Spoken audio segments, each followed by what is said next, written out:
Hari Om. Jai Shri Krishna. Welcome to Om Vaishnavi astrology. எல்லாருக்கும் இனிய புத்தாண்டு நல்வாழ்த்துக்கள். இந்த ஆடியோவில் நம்ம என்ன பார்க்க போகிறோம் அப்படின்னா, தனுசு ராசிக்காரர்களுக்கு இந்த ஆண்டு 2026ஆம் ஆண்டு எப்படி இருக்கும் அப்படிங்கிறத தான் பார்க்க போகிறோம்.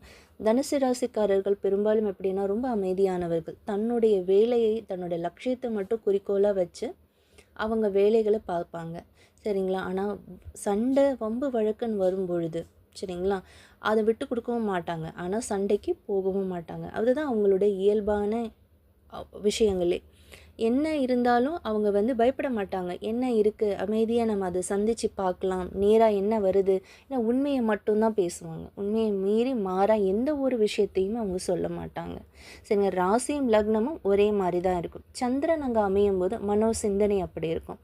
லக்னம் அப்படிங்கிற ஒரு விஷயம் அங்கே இருக்கும்போது விதி, ஓகேங்களா. அதாவது அவங்களுடைய இயல்பே அப்படி தான் இருக்கும். அவங்களுடைய நடை, சந்திரனுடைய மனோநிலை பார்த்திங்கன்னா நிமிடத்திற்கு மாறலாம். ஆனால் விதி அப்படிங்கிறது, லக்னம் அப்படிங்கிறது எந்த ஒரு காலகட்டத்திலையும் மாறாதது, சரிங்களா. எப்போவுமே பலன் பார்க்கும்போது லக்னத்திற்கு ஒரு கோச்சார கிரகம் எப்படி இருக்குது, அதே மாதிரி ஒரு சந்திரனுக்கு கோச்சார கிரகம் எப்படி இருக்குது அப்படிங்கிறத பார்க்கணும். பெரும்பாலும் பார்த்திங்கன்னா லக்னமும் சந்திரனும் எல்லாருக்கும் ஒரே வீட அமையாது, ஓர் சிலருக்கு மட்டும்தான் அமையும்.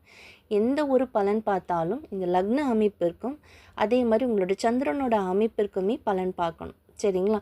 இப்போ இந்த ராசிக்கு பார்த்தீங்க, இந்த லக்னத்திற்கு பார்த்தீங்க அப்படின்னா 4ஆம் வீட்டில், அதாவது தனுசு ராசி தனுசு லக்னத்துக்கு 4 சேட்டன் இருக்காங்க. அதே மாதிரி 3ஆம் வீட்டில் ராகு இருக்காங்க. இந்த காலகட்டங்கள் என்னென்னா மன அழுத்தம் அதிகமாக இருக்கும், உடல் அசௌகரியம் இருக்கும். ஏன்னா உணவு அப்படிங்கிற ஒரு விஷயத்தில் நம்ம என்ன தான் எடுத்துக்கிட்டாலுமே சரிங்களா, ஆரோக்கியத்தில் ரொம்ப கவனம். ஒரு சின்ன விஷயம் வந்தால் கூட வரக்கூடாது, அதாவது அவங்கள விடக்கூடாது. கால் சம்மந்தப்பட்ட வியாதிகளோ இல்லை கை கால் வலிகளோ இல்லை எலும்பு சம்மந்தப்பட்ட வலிகளோ இருக்கிறதுக்கான காலகட்டங்கள் தான்.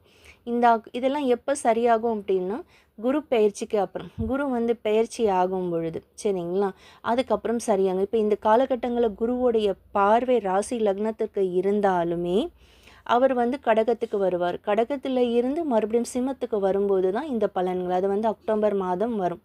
அந்த நேரம் தான் உங்களுக்கு சரியான நேரமாக இருக்கும், சரிங்களா. அது வரைக்கும் என்ன மாதிரியான விஷயங்களாக இருந்தாலுமே நீங்கள் உங்களுடைய விஷயங்களில் கொஞ்சம் கவனமாக இருக்க வேண்டிய காலகட்டங்கள் தான், சரிங்களா. கல்வி கேள்விகள் ஞானங்கள்லாம் பார்த்திங்கன்னா இந்த வருஷம் எக்ஸாம் எழுதக்கூடிய குழந்தைங்கள், ஓகேங்களா, பப்ளிக் எக்ஸாம் எழுதுகிற குழந்தைங்களா இருக்கட்டும், இல்லை இவங்க எக்ஸாம்ஸ் முடிச்சுட்டு காலேஜ் சேரக்கூடியவங்களா இருக்கலாம், ஹையர் ஸ்டடீஸ்க்காக வெளியூர் போகிறவங்க, மாநிலம் வெளிநாடு போகிறவங்களா இருக்கட்டும், அவங்க எல்லாருக்குமே இது ரொம்ப நல்ல ஒரு வலுவான நேரமாக தான் இருக்குது. நிறைய இமேஜினேஷன் பண்ணி ஒரு சிந்தனை அதிகமான கற்பனை வளங்கள் அதிகமாக இருக்கும் இல்லைங்களா.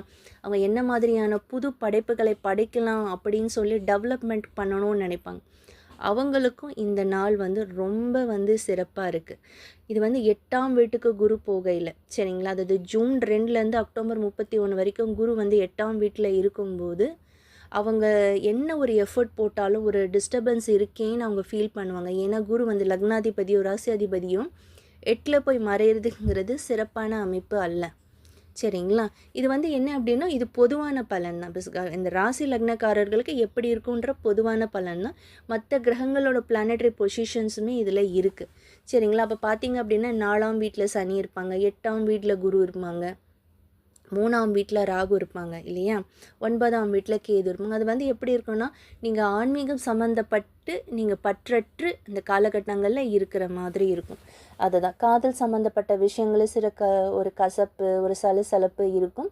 இருந்தாலும் அக்டோபர் 30 தேதிக்கு அப்புறம், 31 தேதிக்கு அப்புறம் பார்த்தீங்க அப்படின்னா இந்த பிரச்சனைகள்லேருந்து நீங்கள் வெளியில் வரலாம். வியாபாரம் சம்மந்தப்பட்டு புதுசாக நீங்கள் ஏதாவது செய்யணும் அப்படின்னு சொன்னால் நீங்கள் அக்டோபர் மாதத்துக்கு அப்புறமா நீங்கள் பிஸ்னஸ் பண்ண ஆரம்பிக்கலாம். ஏன்னா இந்த காலகட்டங்களில் யாரையாவது நம்பி போகிறது அப்படிங்கிறது சரியான நேரமாக இருக்காது. அதனால் 8ல் ராசியாதிபதியோ லக்னாதிபதியோ அமர்ந்துட்டாலே, சரிங்களா, அந்த காலகட்டங்களில் பெட்டர் நம்ம இன்வெஸ்ட்மெண்ட் பண்ணாமல் கொஞ்சம் காலகட்டங்கள் வெயிட் பண்ணுறது ரொம்ப நல்லது. அதுக்கப்புறமா நம்ம பிஸ்னஸை இன்வெஸ்ட்மெண்ட் பண்ணி நம்ம டெவலப் பண்ணிக்கலாம். அதே மாதிரி இவங்களுடைய வேலை வாய்ப்புகள் பார்த்திங்க அப்படின்னா ரொம்ப கடின முயற்சி எடுத்து தான் நீங்கள் வேலைக்கு நீங்கள் போகிற மாதிரி இருக்கும், சரிங்களா. ஒரு வாய்ப்பு கிடைக்கணும் அப்படின்னாலே ஏன்னா நாளில் உட்காந்துருக்க சனி வந்து பார்த்திங்க அப்படின்னா உங்களுக்கு வந்து நிறைய வந்து அசௌகரியம், உடல் ஆரோக்கியத்தில் டிஸ்டர்பன்ஸ் பண்ணிகிட்ருக்கும். அப்போ நீங்கள் என்ன பண்ணலாம் அப்படின்னா, நீங்கள் நல்லா வந்து சனீஸ்வரருக்கு வந்து ஹனுமன் வழிபாடுகள் பண்ணலாம். சனிக்கிழமையில் போய் நீங்கள் நல்லா வழிபாடுகள் பண்ணலாம். உங்களுடைய ஆரோக்கியம் தான், நம்மளுடைய ஹெல்த் இஸ் வெல்த், நம்மளோட ஆரோக்கியம் தான் பிரதானமே. சரிங்களா? அப்போ நம்ம ஆரோக்கியம் சம்மந்தப்பட்ட எந்த ஒரு விஷயத்தையுமே நம்ம கவனமாக பார்த்துக்கிறது நல்லது. இப்போ வந்து ராசி லக்னத்திற்கு 7ல் குரு இருக்கார். ஆனால் பெயர்ச்சி ஆகிடுவார். பெயர்ச்சி எப்போ ஆகுறாருன்னா ஜூன் 2ல் ஆகுறார். ஜூன் 2லேருந்து அக்டோபர் 31 வரைக்கும் கடகத்தில் இருப்பார். அதுக்கப்புறம் தான் வந்து அவர் சிம்மத்துக்கு வருவார். ஒரு ஷார்ட் பீரியட்லேயே அவர் சிம்மத்துக்கு வந்துடுவார். அப்போ வரும்போது என்ன ஆகும் அப்படின்னா, திரும்ப வந்து 5ஆம் பார்வையாக குரு பார்க்கும்போது இருந்த டிஸ்டர்பன்சஸ் எல்லாம் விலகும். இது பொதுவான ஜாதக அமைப்புகள் தான். சரிங்களா? ஃபினான்ஷியலாக நீங்கள் ஒருத்தருக்கு பணம் கொடுத்து வாங்குறீங்க அப்படின்னாலும் கொஞ்சம் கவனமாக இருக்கிறது நல்லது. இப்போ லக்னாதிபதி வந்து ராசி அதிபதி குருவுடன் கேது சேர்ந்துருவாங்க. அப்போ கடன் கொடுக்கல் வாங்கல கொஞ்சம் கவனம் இருக்கிறதுங்கிறது ரொம்ப நல்லது. இது வந்து பொதுவாக நம்ம பார்க்கக்கூடிய விஷயங்கள் என்னென்ன மாதிரியான இருக்கும். 2026 தனுசு ராசி லக்னக்காரர்களுக்கு எப்படி இருக்குன்ற பொதுவான பலன் தான் இது. உங்களுடைய ஜாதகத்தை, தனிப்பட்ட ஜாதகத்தை எடுத்து பார்க்கும் பொழுது தான் தற்காலிக இந்த நேரத்தில் தற்போதைய கோச்சார பலன்கள் என்ன, அதே மாதிரி தசாபுத்தி எப்படி இருக்குது, அவங்களோட வாரதிதி யோக நட்சத்திர கர்ணங்கள் எப்படி இருக்குது, அவங்க கேள்வி கேட்குற நேரத்துக்கான பலன்கள் என்ன, இது அத்தனையும் பார்த்து தான் ஒரு தனிப்பட்ட ஜாதகருடைய பலனை சொல்ல முடியும்.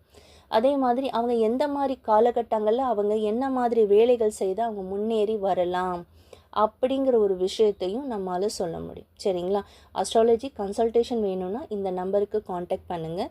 உங்களுக்கு ஏதாவது ஜோதிடம் சார்ந்த விஷயமாகவோ இல்லைன்னா ஏதாவது புதிய தகவல் ஏதாவது தெரிஞ்சுக்கணும்னு நீங்கள் விருப்பப்பட்டீங்கன்னா கமெண்ட் செக்ஷனில் நீங்கள் கமெண்ட் கொடுக்கலாம். கண்டிப்பாக அதுக்கான தகவல் என்ன அப்படிங்கிறத நான் உங்களுக்கு தெளிவாக சொல்கிறேன். சரிங்களா? மூட நம்பிக்கைகளுக்குள்ளே உள்ளே போகாமல் தெளிவாக ஜோதிடம் அப்படிங்கிறது என்ன, அவங்க என்ன மாதிரியான விஷயங்களை சொல்லியிருக்காங்க, அதை நம்ம பயன்படுத்தும் போது என்ன மாதிரி லைஃப்பில் நம்ம என்லைட் பண்ண முடியும், நம்ம வந்து நம்மளுடைய வாழ்க்கையை ஒளிமயமாக எப்படி பண்ணிக்க முடியும், விஷயங்களை நம்ம எப்படி பாசிட்டிவாக கொண்டு வர முடியும். சரிங்களா? ஜோதிஷம் அப்படின்னாலே ஜோதி உள்ள இடம் தான் ஜோதிடம். நம்ம லைஃப்பை வந்து எப்படி நம்ம பிரைட்டாக கொண்டு வர்றது அப்படிங்கிறது தான் நம்ம பார்க்கணும். மறக்காமல் என்னோடய சேனலை சப்ஸ்கிரைப் பண்ணிக்கோங்க. ஏதாவது ஜோதிடம் சம்மந்தப்பட்ட விஷயங்கள் கண்டிப்பாக நான் உங்களுக்கு அப்டேட் பண்ணிகிட்டே இருப்பேன்.